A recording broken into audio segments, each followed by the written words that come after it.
Madrasah Diniyah Takmiliyah Madani Man 1 Bener Meriah yang berada di Hakim Tunggul Naru, Kecamatan Bukit, Kabupaten Bener Meriah.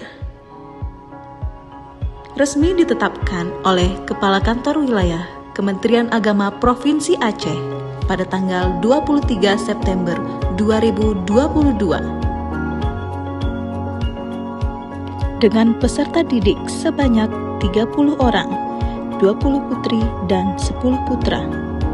Tenaga pendidik berjumlah 12 orang. Memiliki masing-masing satu asrama putra dan satu asrama putri, satu ruang belajar, 4 MCK, dan satu musola. Dengan 3 mata pelajaran unggulan, yakni keagamaan, bahasa, dan muatan lokal.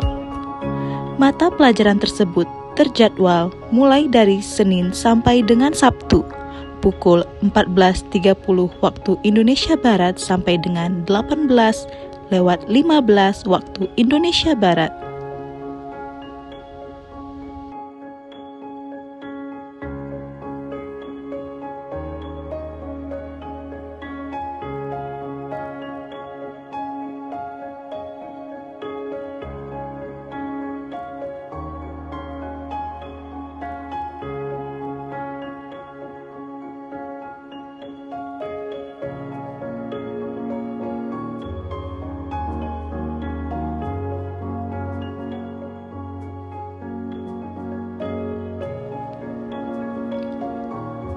Dengan adanya Madrasah Diniyah Madani Man 1 Bener Meriah, diharapkan dapat memberikan bekal kemampuan dasar sebagai muslim yang beriman, bertakwa, beramal soleh, dan berakhlakul karimah.